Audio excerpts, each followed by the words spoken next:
நீங்களும் உங்கள் கூட பிறந்தவங்களோட சேர்ந்து நைட்டு எல்லோரும் தூங்கினதுக்கப்புறம் லைட்டை போட்டு நைஸாக அதாவது கிச்சனில் வந்து சாப்பிடுவீங்க பார்த்தீங்களா, அந்த வீடியோலாம் இருக்காங்க. இதில் என் தங்கச்சி பார்த்தீங்கன்னா அப்புறம் கமெண்ட் பண்ணுங்க, ஒரு லைக் கொடுங்க, ஒரு லைக். இந்த மாதிரி உங்களுக்கும் சமைச்சு தர அக்கா இருந்தாங்கன்னா இந்த வீடியோவை உங்களுக்கு ஷேர் பண்ணி சமைச்சு தர சொல்லுங்கள். ஓகே.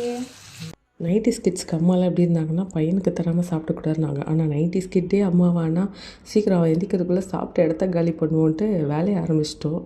பீஸா பேஸ் வந்து வீட்டிலே ரெடி பண்ணது தான். ஒருவேளை உங்களுக்கு ரெசிபி வேணால் சொல்லுங்கள், நெக்ஸ்ட் வீடியோவில் அதோட ஃபுல் ரெசிபி நான் போடுறேன். அண்ட் மறக்காமல் சப்ஸ்கிரைப் பண்ணிடுங்கப்பா. அவள் தாங்க கேப்சிகம்லாம் தூவி போட்டுட்டு இருந்தோம். ஏதோ கேப்சிகம் டாப்பிங்ஸ் போட்டதே பெரிய விஷயம் மாதிரி நானும் என் தங்கச்சியும் உட்காந்து டான்ஸ் ஆடிட்டு இருந்தோம். அவள் தான் அடுத்த ஸ்டெப் பார்க்கலான்ட்டு கூப்பிட்டுட்டு இருந்தேன். அன்றைக்கி அவளை வம்பு இருக்கிறத லவ் லாங்குவேஜ், ஆனால் அவளுக்கு என்னை கடிக்கிறது அவளோட லவ் லாங்குவேஜ். அவள் தாங்க லைக் சிக்கன்ஸ் இதெல்லாம் டாப்பிங்ஸில் போட்டுட்டு இருந்தோம்.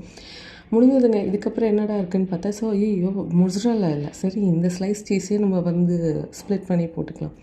அதுதான் இருக்கவே இருக்குது நம்ம வீட்டில் இட்லி குக்கர். சரி இட்லியை ரெடி பண்ணுறது அதே தான் நம்மளுக்கு வந்து ஓவன் எல்லாமே.